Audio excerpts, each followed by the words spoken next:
My phone buzzed in my lap during Sunday dinner. I almost ignored it, almost. But something told me to look. The message was from my grandson, Malik. "Grandma, don't react. They're recording you. Act normal. I'll explain later. I love you." I kept my face frozen in a smile while my heart tried to beat out of my chest. Recording me? Who? I looked around the table at my son Darnell, his wife Crystal, and my brother Vincent. They were all talking and laughing like it was just another Sunday at my house. But now I noticed things. Crystal's eyes kept darting to the corner of the dining room. Darnell wouldn't quite meet my gaze. And Vincent, my own brother, kept checking his watch like he had somewhere better to be. I lifted my fork to my mouth with a steady hand, even though everything inside me was screaming. "This sweet potato casserole turned out perfect," I said, hearing my own voice like it belonged to someone else.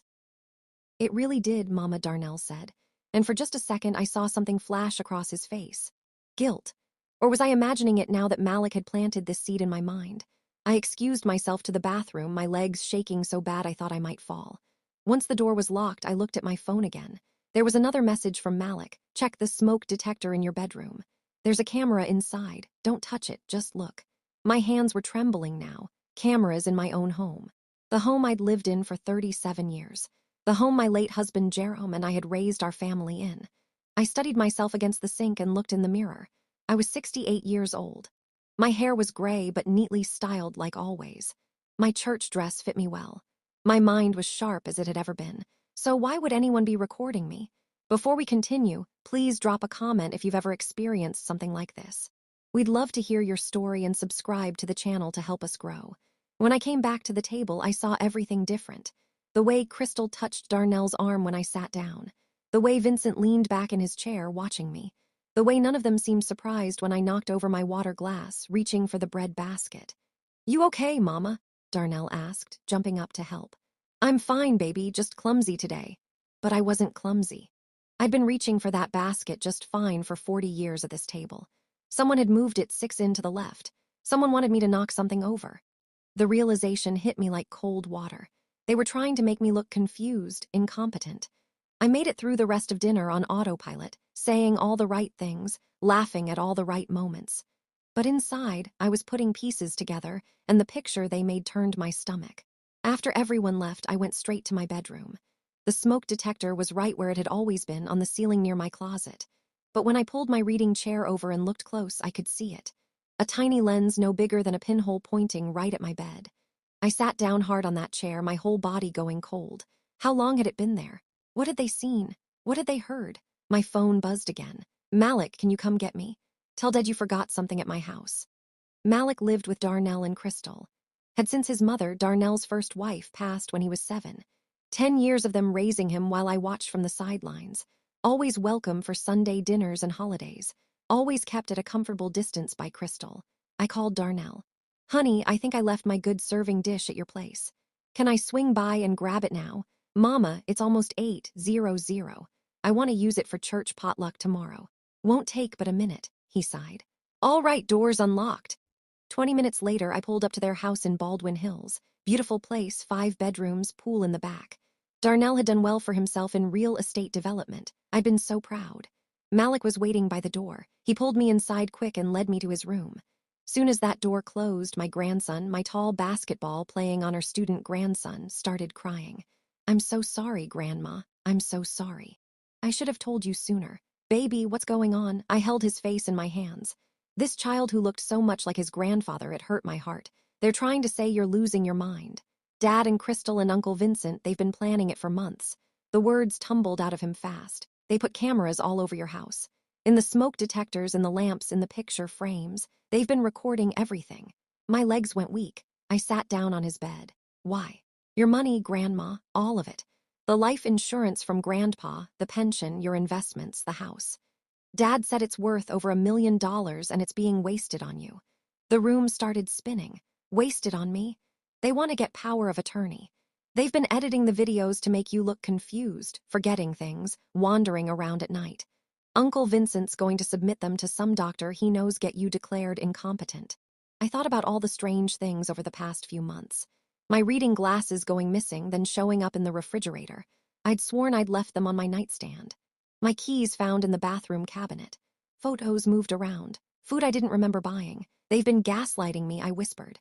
The word felt ugly in my mouth, but it fit, moving things around, making me think I was forgetting.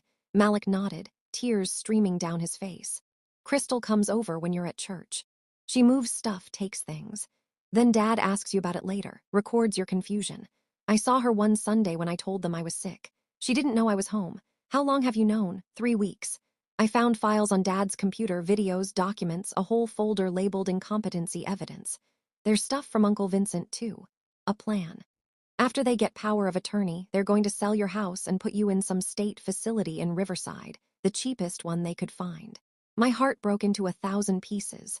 Not because of what they planned to do to me, though that was bad enough, but because my son, my only child, the boy I'd raised in church, who I'd sent to college, who I'd helped with his first business, that man would throw his own mother away like trash. And the money? I already knew the answer. Dad keeps saying it's his inheritance anyway, that you're too old to need it. Crystal wants to redo their house, get a place in Palm Springs. Uncle Vincent gets a cut for making it all legal. I sat there in my grandson's room in the house my money had helped buy and felt rage replace the heartbreak. Pure hot rage like I hadn't felt since the day they told me my Jerome was gone. What about you? I asked Malik. Where do you fit in their plan? He looked down. They're sending me to military school in Arizona soon as I turn 18, and they don't need to worry about custody anymore. They've already picked the place. Crystal says I'm too influenced by you, too attached. That did it. They could come after me, but they weren't touching my grandbaby.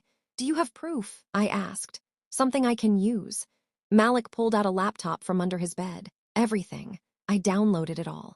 Videos, documents, text messages between Dad and Uncle Vincent, even financial projections showing how they plan to split your money. He paused. There's more, Grandma. Uncle Vincent did this before to another client, an old lady named Mrs. Patterson. She ended up dying in that facility. Her family tried to sue but couldn't prove anything. Mrs. Alina Patterson. I remembered hearing about her passing last year at church. Sweet woman used to sing in the choir. Her kids had said she declined rapidly after moving to a care facility. I felt sick. I need you to send me everything, I said, my voice steady now, every file, and I need you to keep acting normal. Can you do that? Yes, ma'am. He wiped his eyes. But Grandma, they're planning to move soon.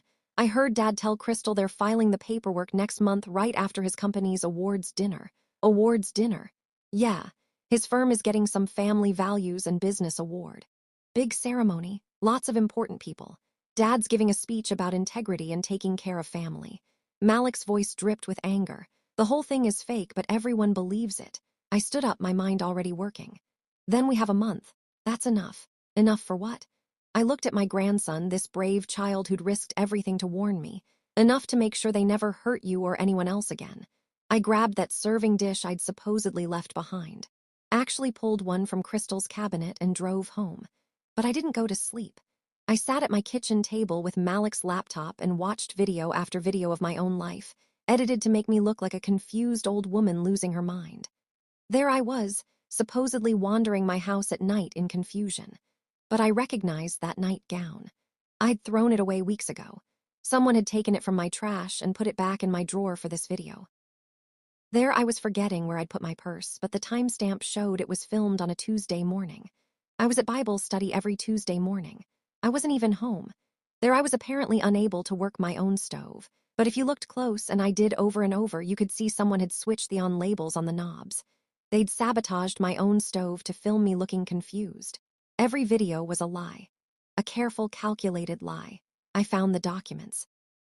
Next, legal papers already drawn up, just waiting for signatures. Emergency power of attorney forms. Facility intake papers for a place called Desert View Care Center. I looked it up. 1.3 stars on Google. Complaints about neglect, abuse, understaffing. One review said their mother had died there alone, covered in bed sores. That's where they wanted to put me while they split my $1.35 million in assets and pretended to be a family values success story. The sun was coming up when I finally closed the laptop. I hadn't slept, but I'd never felt more awake in my life. My phone rang. Darnell, morning, Mama, just checking on you. Crystal said, you seemed a little off yesterday at dinner. I could hear it now, the fake concern, the way he was already building his story. I'm perfect, baby, I said, my voice sweet as pie. In fact, I'm feeling better than I have in years. After we hung up, I made a list. First, I needed a lawyer. not just any lawyer. I needed someone who specialized in elder abuse and fraud. Second, I needed to document everything myself, create a timeline they couldn't manipulate. Third, I needed to find Mrs. Patterson's family. And fourth, this was the important one, I needed to make sure that when I exposed these people, I did it in a way they could never escape. Not in some quiet courtroom or lawyer's office where they could make excuses and hide behind legal loopholes. No, I was going to expose them in front of everyone who believed their perfect family image. In front of all those important people at that awards dinner, in front of every colleague, client, and business partner who thought my son was a man of integrity. I was going to burn their whole world down. But first, I had to play the part they expected. The confused old lady getting worse by the day. I had to make them think their plan was working right up until the moment I pulled the rug out from under them. I looked at myself in the hallway mirror. Same face I'd had yesterday, but everything was different now. I wasn't just a widow anymore, mourning my Jerome and waiting quietly for whatever came next. I was a woman with a mission. My phone buzzed. Another message from Malik. Dad just told me to come visit you more this week. He wants me to record you on my phone just in case we need it for the doctors. I told him, okay, what should I do? I smiled at my reflection. Time to give them exactly what they wanted. I typed back, bring that phone over, baby, and make sure it's charged. Grandma's about to give them a show they'll never forget. The next morning, I put on my oldest house dress and messed up my hair a little. When Malik came over with his phone, I made sure to give them exactly what they wanted. Malik, baby, when did you get here? I asked. Even though he'd just walked in 30 seconds ago, I could see the pain in his eyes, but he played along. Just now, Grandma, remember, you called and asked me to come help you find your glasses. Did I? I touched my forehead like I was confused. I don't remember calling, are you sure? His phone was recording. Perfect. Over the next week, I played the role of my life. I forgot appointments I'd never made. I put orange juice in the cabinet and cereal in the fridge. I wore mismatched shoes to church. The whole congregation looked at me with pity, and that hurt worse than anything Darnell was doing. These were my church family, people I'd known for decades, and they were watching me decline right before their eyes. But Pastor Williams pulled me aside after service. Sister Dorothy, he said quietly, using my first name like he only did when something was serious. I've known you for 23 years. You organized our entire building fund campaign last year. You kept track of every dollar, every pledge, every contractor bill. Now you want me to believe you can't remember what day Bible study is. I looked at this man who'd buried my Jerome, who'd baptized Malik, who'd counsel-edled my son through his divorce. Could I trust him? Pastor, I whispered, I need help, but I need you to keep acting like you believe I'm slipping. Can you do that? His eyes went sharp. What's going on? Not here. Can you come by my house tomorrow? Come to the back door and don't tell anyone. He nodded slowly. 200. Perfect. That night I did my real work. I'd found a lawyer through a friend of a friend, a sister named Vanessa Hunt, who specialized in elder abuse cases. She'd agreed to meet me at her office downtown late after her regular hours. Her office was in a building on Crenshaw, 3rd floor. Nice, but not flashy. She was younger than I expected, maybe 45, with natural hair pulled back in a bun and the sharpest eyes I'd ever seen. Mrs. Robinson, she said, shaking my hand firm. Show me what you have. I opened Malik's laptop. For the next 2 hours, Vanessa went through everything. Her face got harder with each video, each document, each text message between my son and brother. This is one of the most calculated schemes I've ever seen, she finally said, and I've seen a lot. The fact that your brother is a licensed financial advisor makes this worse. He has a fiduciary duty to his clients. If he did this to Mrs. Patterson, too. Can we prove that? We can try. Do you know how to reach her family? I know her daughter Chennai's. We're Facebook friends. Vanessa smiled, then reach out. Tell her you're looking into similar cases. See if she's willing to talk. What about my son? What's he looking at legally? Elder abuse, fraud, conspiracy to commit fraud, possible extortion. If we can prove the videos were deliberately edited and staged to deceive doctors and courts, we're talking serious felony charges. Your brother could lose his license and face criminal prosecution. If Mrs. Patterson's case connects. She paused. Let's just say they picked the wrong grandmother to mess with. How long before we can move? I need to file protective orders first. Get injunctions against them accessing your accounts or filing any legal paperwork about your competency. That'll take about a week. Then we build the criminal case. But Mrs. Robinson, this is going to get ugly. Your son could go to prison. I thought about the videos of me they'd created. The facility they'd picked out for me, the way they'd planned to steal everything Jerome and I had built and leave me to die alone. Good, I said. Let it get ugly. When I got home, I messaged Chennai's Patterson. Hi, honey. This is Dorothy Robinson from church. I hope you and your family are doing well. I have something important I need to discuss with you about your mother. Can we talk? She responded within minutes. Mrs. Dorothy, yes, please call me. I've been wanting to talk to someone about Mama. We talked for 3 hours that night. Chennai's told me everything. How her mother had been sharp as a tack until Vincent started helping with her finances. How suddenly there were concerns about her mental state. How Vincent had brought in a doctor, the same doctor mentioned in Darnell's files, who had declared her incompetent after 1:30 and not evaluation. How they'd moved her to Desert View Care Center, and how she died 6 months later from what they called complications from dementia. But Mama didn't have dementia, Chennai said, crying. Now, we tried to fight it, tried to get medical records, but Vincent had power of attorney. He blocked everything, sold her house in 2 weeks, settled her estate, and we couldn't prove anything was wrong. Did your mother have cameras in her house? Silence. Then how did you know? Because they're doing the same thing to me. I heard Chennai's take a sharp breath. Mrs. Dorothy, we found a camera in Mama's smoke detector after she died. We thought maybe the facility put it there to monitor her. We never thought it was Vincent. He put it there just like he helped put them in my house. Do you have proof? I have everything. Videos, documents, text messages, and I have a lawyer. Chennai's, would you be willing to testify about what happened to your mother? Yes. Her voice was still now. Yes, I would. For Mama and for you. The next day, Pastor Williams came to my back door at exactly 2:00. I showed him everything.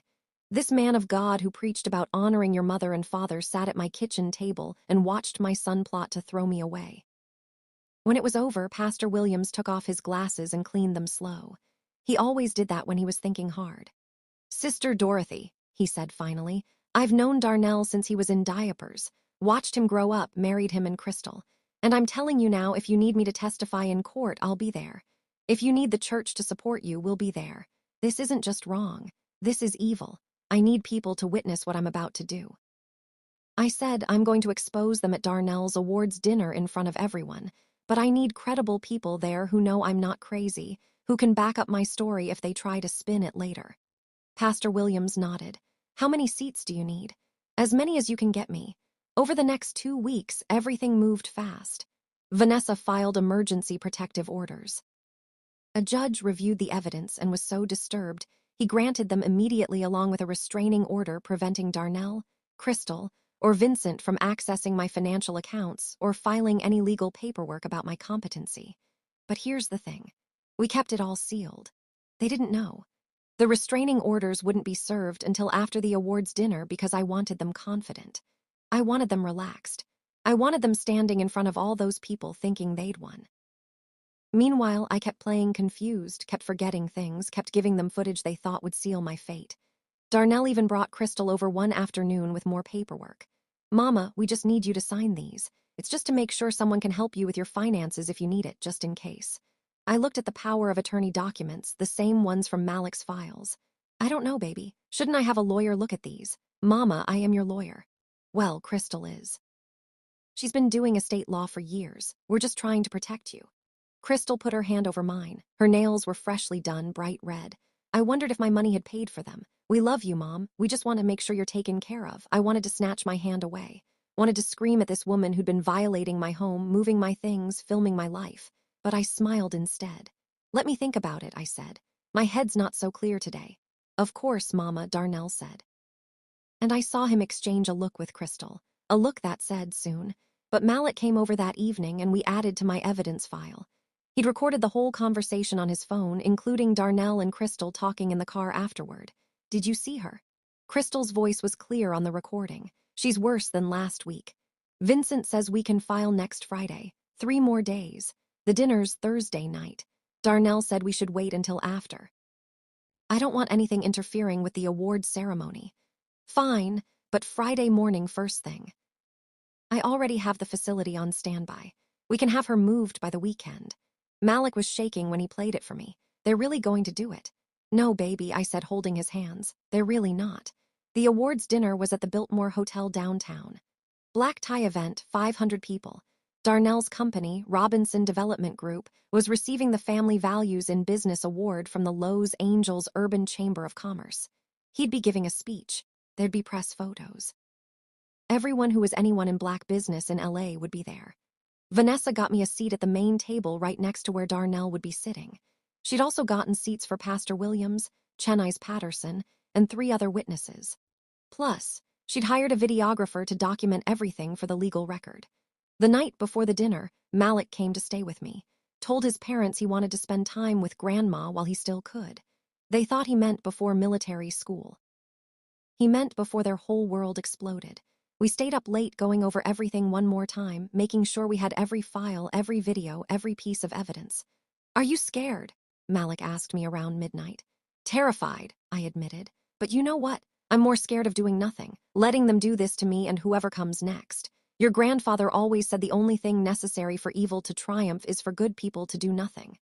Grandpa was smart. He was. "And he'd be so proud of you, baby. What you did, telling me, getting this evidence, you saved my life." Malik hugged me tight. "I couldn't let them hurt you, Grandma.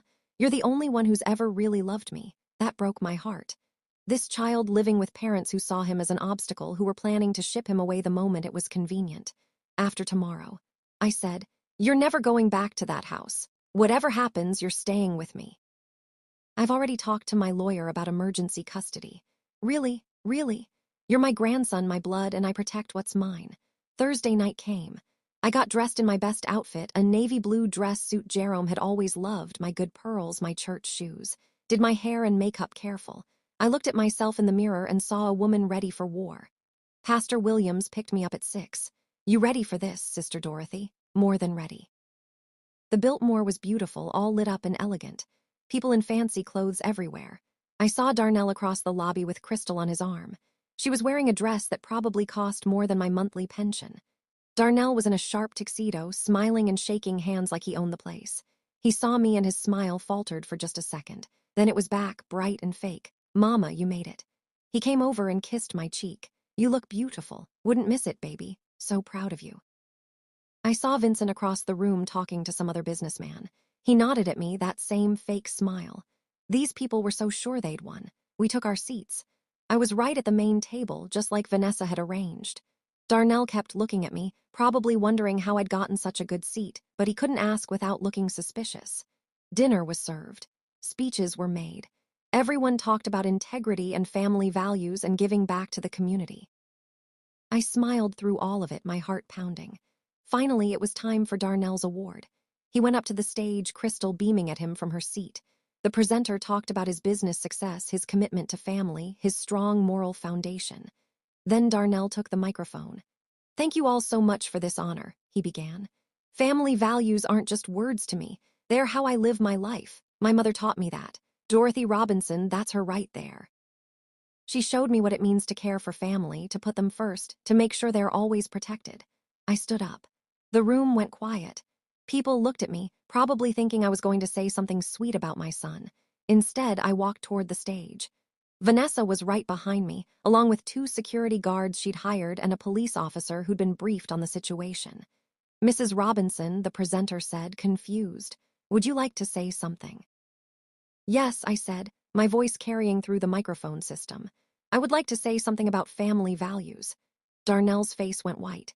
He saw Vanessa, saw the police officer, saw the look on my face. "Mama," he said, "maybe we should."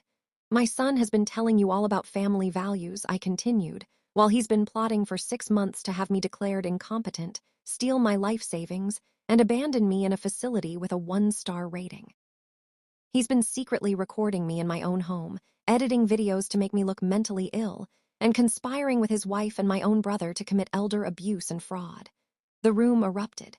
People gasping, cameras flashing, voices shouting questions. "Mama, you're confused." Darnell started. "I'm not confused." My voice rang out strong. "I'm 68 years old and my mind is perfectly clear. Clear enough to document everything you've done. Clear enough to download every file, every fake video, every text message about splitting my $1.35 million in assets. Clear enough to find out you did the same thing to Mrs. Eleanor Patterson, whose daughter is here tonight to tell her story. Chennai stood up. So did Pastor Williams. So did all our witnesses. Vanessa stepped forward. I'm Mrs. Robinson's attorney.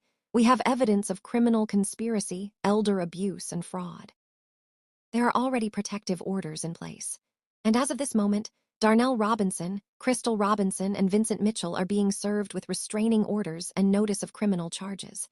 2 more police officers appeared from the sides of the room, moving toward Darnell and Vincent. Crystal jumped up, trying to run. She didn't make it far. The whole room was chaos now. People recording on their phones, reporters rushing forward, the award ceremony completely derailed. Darnell just stood there on that stage, his award in his hand, his whole fake life falling apart. How did you? He started. Malik, I said simply. Your son, the one you were planning to throw away next. I saw my grandson then, standing at the back of the room with tears streaming down his face.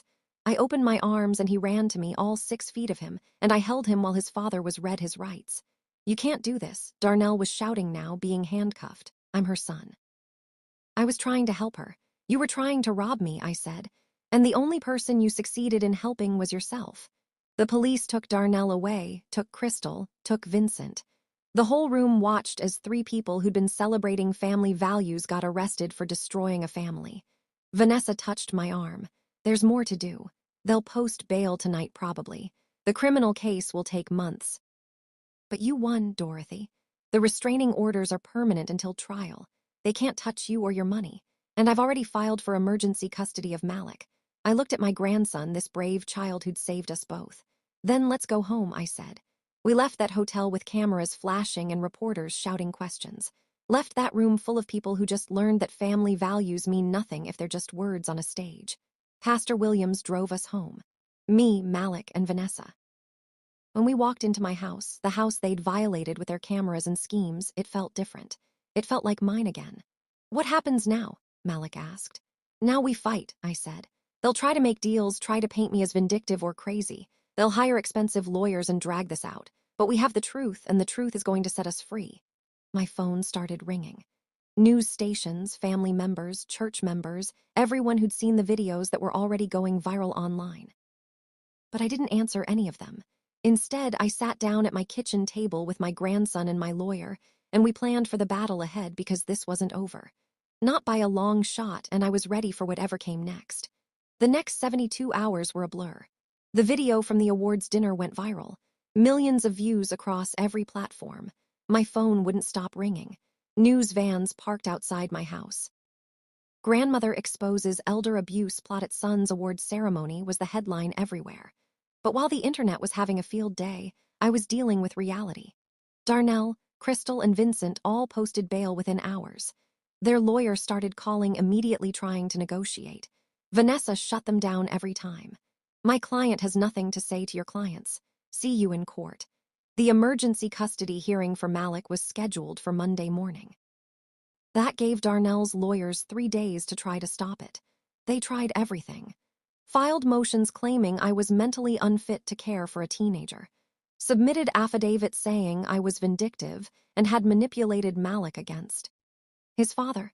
Even tried to use their edited videos as evidence until Vanessa played the full, some unedited versions showing how every single one had been staged and manipulated. The judge was a black woman in her 50s named Honorable Patricia Reeves. She watched everything with a face like stone. Then she looked at Darnell's lawyer. Counselor, are you seriously submitting falsified evidence of elder abuse to this court as proof that your client should retain custody of his minor child? The lawyer backtracked so fast he nearly tripped. Your Honor, we were not aware. Not aware that the videos were fake. The videos your client created and edited. The videos that are the basis of criminal charges against him. Judge Reeves looked at Malik, who sat next to me in his Sunday clothes, holding my hand tight.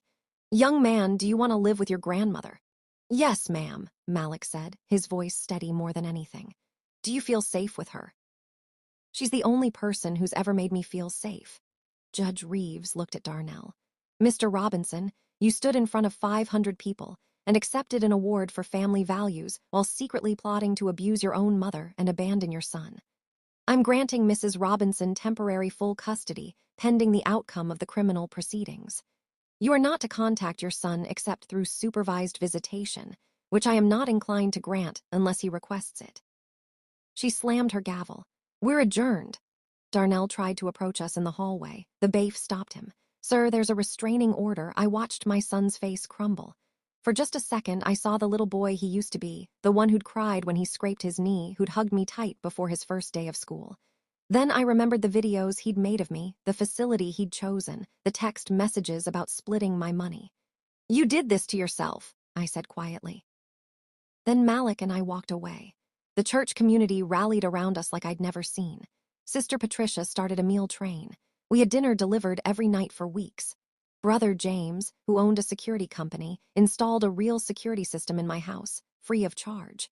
Pastor Williams organized a prayer vigil, and over 200 people showed up. But it was what happened at Sunday service that really got me. Pastor Williams called me up to the front during testimony time. I didn't want to go. I was tired of being the center of attention. But Malik squeezed my hand and whispered, "Go on, Grandma, tell them." So I walked up to that pulpit and looked out at faces I'd known for decades. Some of them had believed I was losing my mind. Some had probably gossiped about me behind my back. But they were all there now, looking at me with love. "I want to thank you all." I started, my voice shaking for the meals, the prayers, the support. But I also want to say something else. What happened to me is happening to elders all over this country. Every year, billions of dollars are stolen from senior citizens by the people who are supposed to love them most. Family members, financial advisors, even lawyers and doctors. I saw people nodding, some wiping their eyes. If you're taking care of an aging parent, check on them. Really check. Look at their finances. Visit their home. Make sure they're not being isolated or manipulated. And if you're the aging parent, I paused. Emotions rising. Don't be ashamed to ask for help. Don't let people make you feel like you're losing your mind when you know you're not. Trust yourself. Trust your gut. "Amen," someone shouted. "And protect each other," I continued.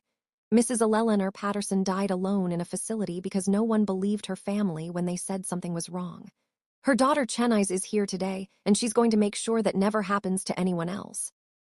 Chenize stood up, tears streaming down her face. "My mama didn't die from dementia. She died from a broken heart because the people she trusted stole everything from her.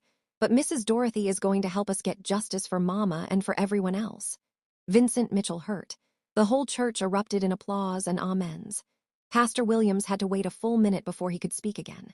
That week, 3 more of Vincent's former clients came forward. All elderly, all with similar stories of sudden incompetency declarations, quick power of attorney transfers, and assets being liquidated. Vanessa was building a case that went way beyond just what happened to me. The DA's office got involved. This wasn't just a family dispute anymore. This was organized financial fraud targeting vulnerable seniors. Vincent's license was suspended pending investigation. His firm dropped him immediately. Turned out when you're a financial advisor accused of systematically robbing elderly clients, nobody wants their name associated with yours. Darnell's business took a hit, too. Clients started pulling out. The company that gave him the award publicly rescinded it.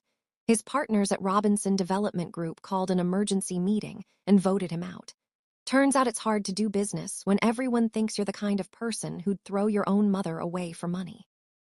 Crystal lost her job at her law firm. Nobody wants an attorney who participates in elder abuse, but they kept fighting the charges. Their lawyers filed motion after motion trying to get evidence thrown out, trying to delay the trial. They wanted to wait me out, hoping I'd get tired or scared and accept a plea deal. They didn't know me very well. The trial started in August, 4 months after the awards dinner disaster. The courthouse was packed every single day. News cameras everywhere. Chenize and the other victims' families were there. My church members took turns attending, making sure I was never alone. The prosecution laid out everything, showed the cameras they'd planted, played the original unedited videos next to the versions Darnell and Vincent had created, showed the text messages, the financial plans, the facility intake papers with my name on them. Malik testified.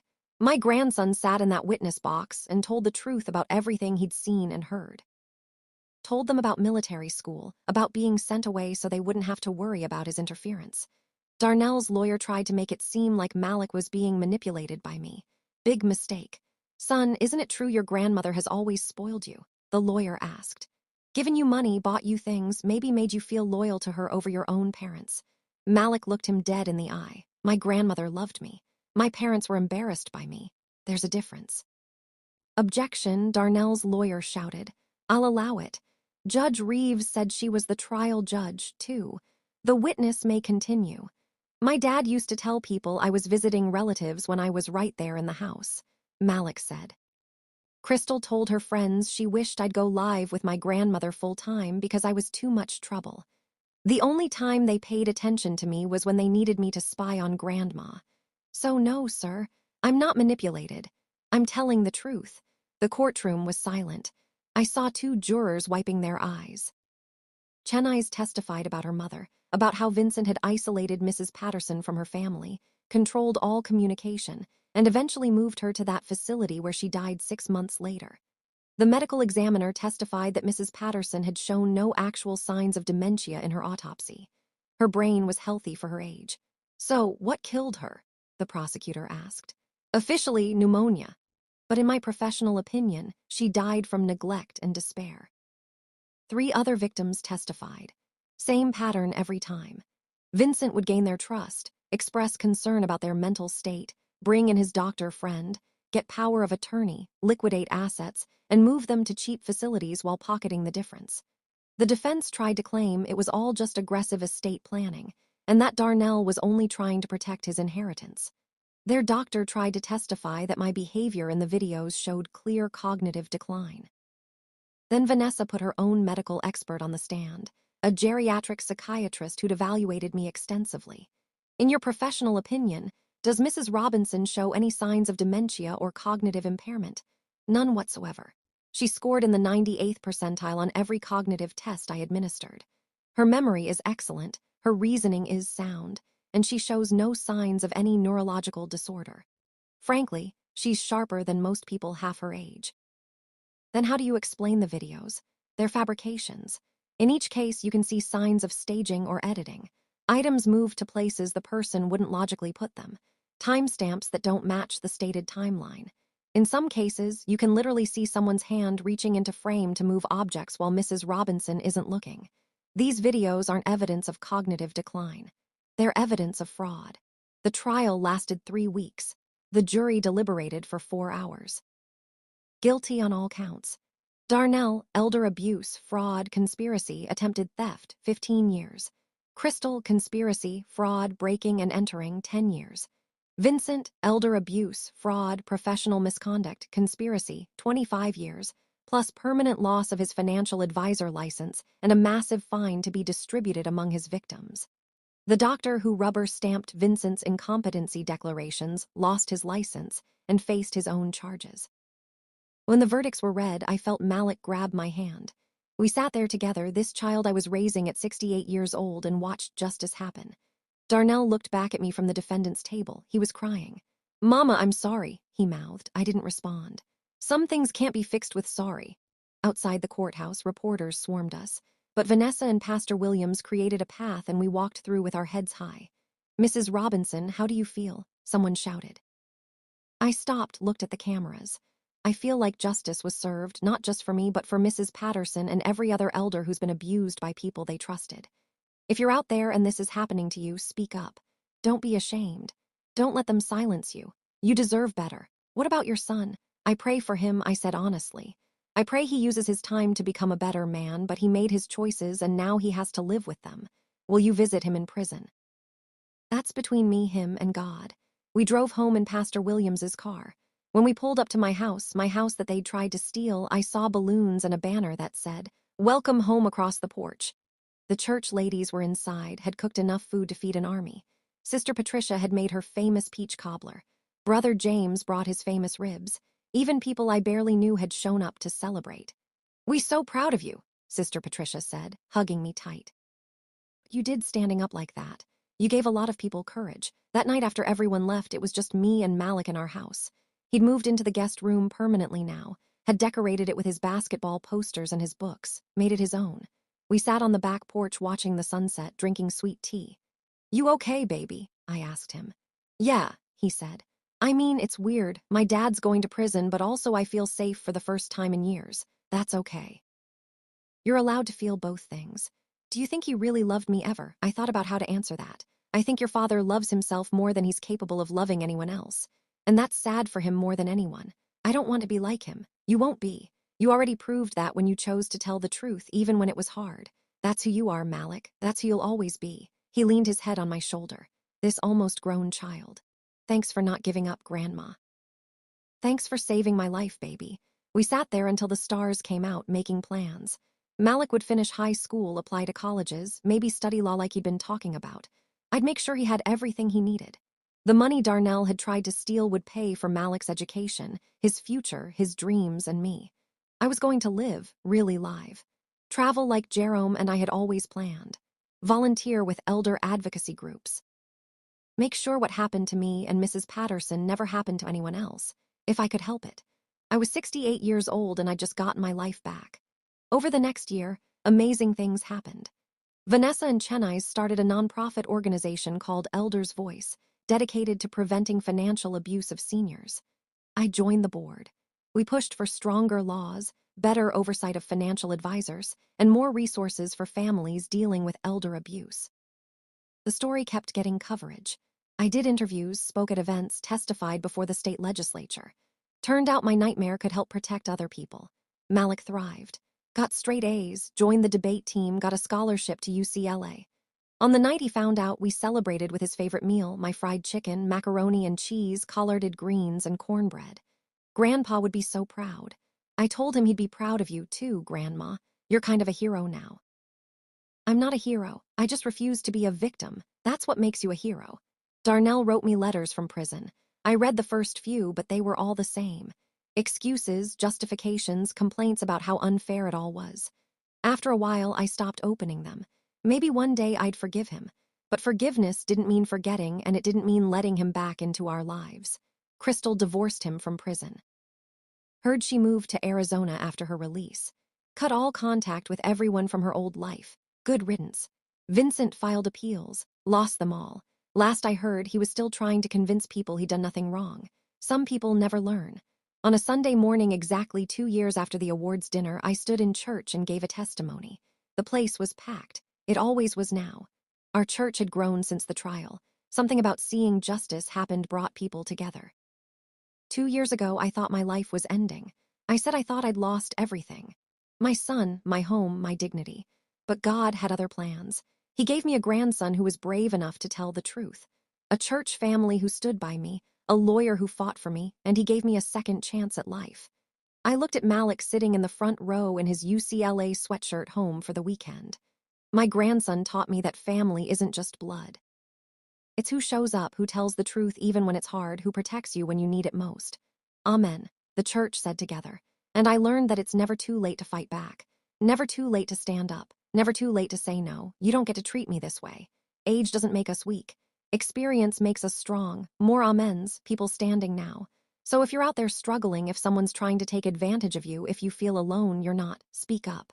Fight back. Find your people and know that God didn't bring you this far to leave you now. The church erupted in applause and praise. Pastor Williams had to wave his hands to calm everyone down. That afternoon, Malik and I drove to the cemetery to visit Jerome's grave. We brought flowers like we did every month. Hey, baby, I said to the headstone, touching the marble. Our grandson got straight A's again and we won. We really won. I wish you could have seen it, but maybe he had seen it. Maybe he'd been there all along giving me strength. I miss you every day, I continued. But I'm doing okay. We're doing okay. Malik put his arm around me.